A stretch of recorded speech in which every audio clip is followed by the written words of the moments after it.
Hello दोस्तों, book journey insider पर आप सभी का स्वागत है। सोचो एक पल के लिए, एक ऐसा लड़का जिसने कॉलेज छोड़ दिया, अपनी ही कंपनी से निकाला गया, कैंसर से लड़ता रहा और फिर भी उसने दुनिया को वो चीज़ दी जो आज तुम्हारे हाथ में है। वो आईफोन जो तुम हर रोज यूज करते हो, वो पिक्सार की मूवीज जो तुमने बचपन में देखी थी, ये सब एक इंसान की देन है, स्टीव जॉब्स। 2005 में उन्होंने स्टैनफोर्ड यूनिवर्सिटी के स्टेज पर खड़े होकर सिर्फ 15 मिनट की स्पीच में कुछ ऐसा कहा जिसे लाखों लोगों की जिंदगी बदल गई। आज मैं तुम्हें वो 3 कहानियां सुनाने वाला हूं जो स्टीव ने उस दिन शेयर की थी। 3 कहानियां जो टूटी हुई जिंदगी को एक नया मतलब देती हैं। इसलिए नहीं कि ये स्टीव जॉब्स की स्टोरी है, बल्कि इसलिए क्योंकि ये तुम्हारी स्टोरी भी बन सकती है। चलो शुरुआत करते हैं पहली कहानी से, कनेक्टिंग द डॉट्स। पहली कहानी का नाम है डॉट्स को जोड़ते हैं। सोचो एक बार जब तुम बचपन में कुछ भी रैंडम करते थे, पेंटिंग, फुटबॉल, म्यूजिक, कोई भी चीज, तो लोग कहते थे ये सब क्या कर रहे हो, काम की चीज सीखो। और तुम सोचते थे शायद वो सही है। लेकिन स्टीव ने कुछ और सोच लिया था। स्टीव जॉब्स का जन्म 1950 में हुआ। उन्हें उनके बायोलॉजिकल पेरेंट्स ने जन्म के बाद ही छोड़ दिया। एक यंग कपल थे, कॉलेज स्टूडेंट्स, उनके पास न पैसा था, न टाइम, न स्टेबिलिटी। तो उन्होंने एक डिसीजन लिया जो शायद उन्हें जिंदगी भर दर्द देता रहा होगा। स्टीव को एक और फैमिली ने अडॉप्ट किया, पॉल और क्लारा जॉब्स। अब यहाँ एक इंटरेस्टिंग चीज होती है। स्टीव की बायोलॉजिकल माँ ने एक कंडीशन रखी थी अडॉप्ट करने के लिए, कि जो भी बच्चे को ले जाए वो कॉलेज एजुकेटेड होना चाहिए। पॉल और क्लारा ने हाँ बोला, लेकिन बाद में पता चला कि वो इतने पढ़े लिखे नहीं थे। तो स्टीव की जिंदगी शुरुआत से ही एक अनएक्सपेक्टेड ट्विस्ट के साथ शुरू हुई। कुछ साल बाद स्टीव कॉलेज में गए, रीड कॉलेज, पोर्टलैंड में। लेकिन 6 महीने के अंदर ही उसने कॉलेज छोड़ दिया। क्यों? क्योंकि उसने देखा कि उसके एडॉप्टिव पेरेंट्स अपनी जिंदगी भर की सेविंग्स खर्च कर रहे हैं एक ऐसी डिग्री के लिए जो स्टीव को सच में चाहिए नहीं थी। वो चाहता था कुछ और। वो जानता था कॉलेज की रिक्वायर्ड क्लासेस से उससे कुछ नहीं मिलेगा जो उसके दिल को चाहिए। तो उसने एक ब्रेव डिसीजन लिया, मैं छोड़ रहा हूं। लेकिन यहां मजेदार चीज ये है, कॉलेज छोड़ने के बाद भी वो कॉलेज कैंपस में ही रहा। वो दोस्तों के रूम्स में फ्लोर पर सोता था। खाने के लिए वो दूर दूर तक जाता था। हरे कृष्णा टेम्पल में फ्री मील मिलता था, वो वहां जाता था। कोक की बॉटल्स रिटर्न करता था और उस पैसों से कुछ खाता था। ये वो स्टीव जॉब्स था जिसे बाद में दुनिया एप्पल का गॉड बोलेगी। और उसी वक्त रीड कॉलेज में एक चीज होती थी जो स्टीव को बहुत अट्रैक्ट करती थी, कैलीग्राफी क्लासेस। वो एक रिक्वायर्ड क्लास नहीं थी, किसी ने फोर्स नहीं किया था, लेकिन स्टीव को वो बहुत इंटरेस्टिंग लगी। Serif fonts, sans serif fonts, letters के बीच की स्पेस, टाइपोग्राफी का ब्यूटी, वो सब सीखा। तब उसने सोचा भी नहीं था कि ये कभी काम आएगा। लेकिन 10 साल बाद जब स्टीव पहला मैकिन्टॉश कंप्यूटर डिजाइन कर रहा था, ये सब याद आ गया। और मैक वो पहला कंप्यूटर बना जिसमें ब्यूटीफुल टाइपोग्राफी थी। वो सिर्फ एक मशीन नहीं थी, वो एक आर्ट वर्क थी। अगर स्टीव ने वो कैलीग्राफी क्लास ज्वाइन नहीं की होती, अगर उसने कॉलेज छोड़ा नहीं होता, अगर वो उस कैंपस पर घूमता नहीं रहा होता, तो शायद मैक ऐसा नहीं होता। ये है कनेक्टिंग द डॉट्स। और यहां स्टीव ने जो बात कही वो सुनने लायक है। उसने बोला, आगे देख के डॉट्स को कनेक्ट करना पॉसिबल नहीं होता। हम सिर्फ पीछे मुड़कर देख सकते हैं और समझ सकते हैं कि क्यों सब कुछ हुआ। यार कितना पावरफुल है ये। हम में से बहुत लोग अभी कुछ ऐसा कर रहे हैं जिसका फायदा हमें समझ नहीं आ रहा। कोई स्किल सीख रहे हो जिस पर लोग हंस रहे हैं, कोई हॉबी परस्यू कर रहे हो जिसके लिए घर में आर्ग्यूमेंट हो रहा है, कोई ऐसे रास्ते पर हो जो समझ नहीं आ रहा कहां जाता है। लेकिन ये डॉट्स, ये कभी ना कभी कनेक्ट होंगे। बस एक चीज जरूरी है, यकीन, अपने आप पर, अपने गट फीलिंग पर, अपनी जिंदगी की प्रोसेस पर।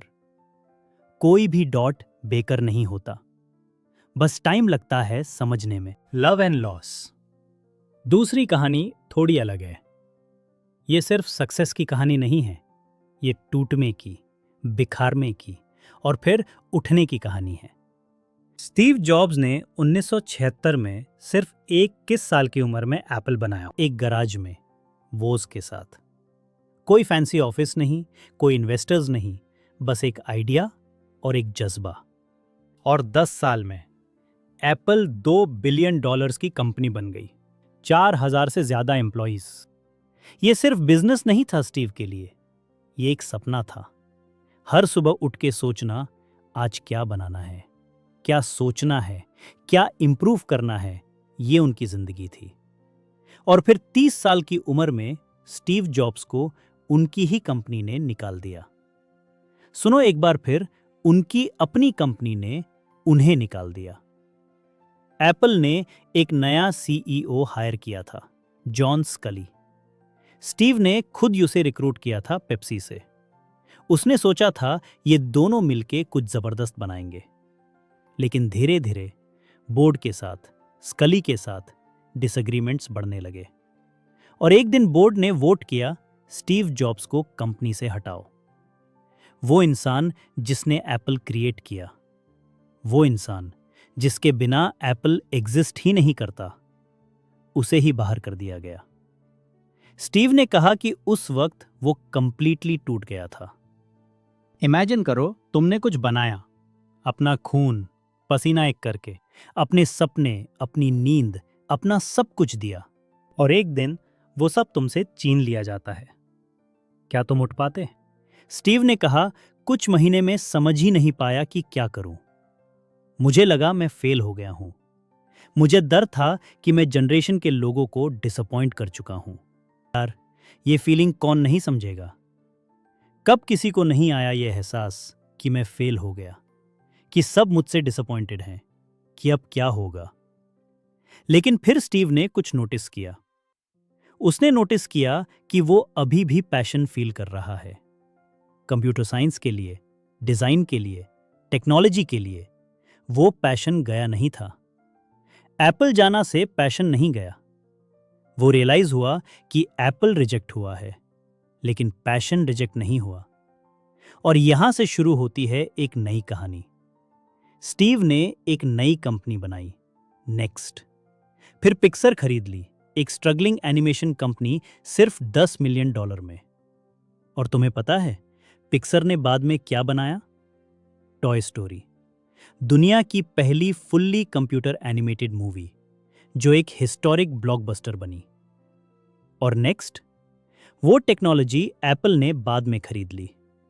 और उसी नेक्स्ट के साथ स्टीव जॉब्स वापस आया एप्पल में। सिर्फ वापस नहीं आया आके, उसने एप्पल को फिर से दुनिया की सबसे वैल्यूएबल कंपनी बना दिया। आईफोन, आईपॉड, मैकबुक, आईट्यून्स, ये सब उस फेलियर के बाद हुआ। स्टीव ने अपनी स्पीच में कहा, मैं श्योर हूं कि अगर मुझे एप्पल से नहीं निकाला जाता तो ये सब कभी नहीं होता। वो दावा जो मुझे बहुत खरी लगी, वो एक्चुअली मुझे जरूरी थी। यार, कितना इंपॉर्टेंट है ये तुम्हारे साथ जो बुरा हुआ है, वो रिजेक्शन, वो फेलियर, वो टूटना, वो शायद तुम्हारी सबसे बड़ी ट्रेनिंग है।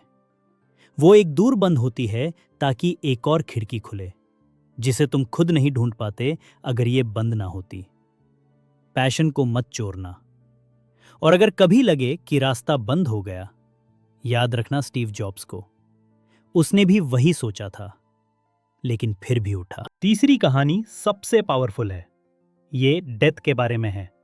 और मैं जानता हूं, ये टॉपिक सुन के बहुत लोग अनकंफर्टेबल हो जाते हैं। यार, इतनी डार्क बात क्यों कर रहा है? लेकिन सुनो, यही वो चीज है जिसने स्टीव जॉब्स को स्टीव जॉब्स बनाया।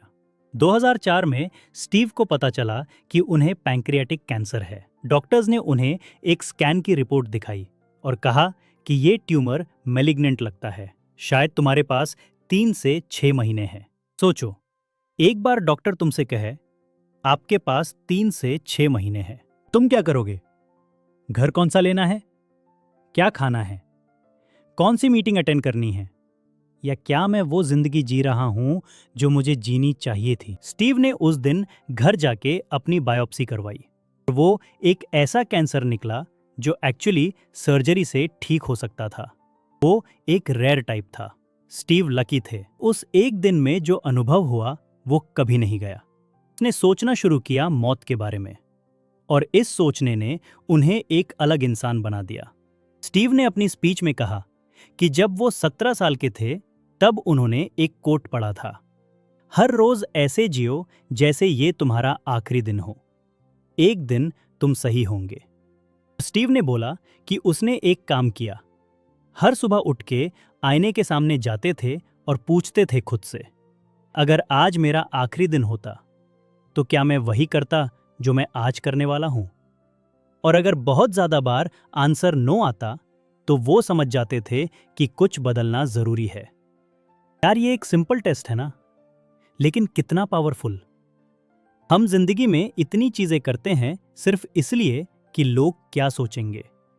वो जॉब लेनी है जो घर वाले खुश होंगे, वो कपड़े पहनने हैं जो सोसाइटी एक्सेप्ट करे, वो सपने छोड़ने हैं जो इम्प्रैक्टिकल लगते हैं। लेकिन मौत ये सब कुछ इरेज कर देता है। मौत के सामने किसी की ओपिनियन मैटर नहीं करती, ना नेबर की, ना रिलेटिव्स की, ना सोसाइटी की। सिर्फ एक सवाल होता है, क्या तुम्हारी जिंदगी तुम्हारी थी? स्टीव ने कहा, मौत सबसे पावरफुल टूल है जो जिंदगी ने मुझे दिया, क्योंकि जब मुझे पता है कि मैं एक दिन मर जाऊंगा तो मैं खुद को याद दिलाता हूं कि मैं फेलियर नहीं हूं। अगर मैं कुछ ट्राई करके फेल हो जाता हूं, मुझे लोग क्या सोचेंगे ये मैटर नहीं करता। मौत के सामने सब एक्सपेक्टेशंस, सब प्राइड, सब डर, सब गिर जाता है, और बस वो रह जाता है जो सच में इंपॉर्टेंट है। ये वर्ड्स सुन के आंखें नम हो जाती हैं, क्योंकि हम में से कितने लोग हैं जो डर के जीते हैं। डर की लोग क्या बोलेंगे, डर की फेल हो जाएंगे, डर की जजमेंट आएगी। लेकिन स्टीव कह रहा है, अपनी मॉर्टैलिटी को समझो।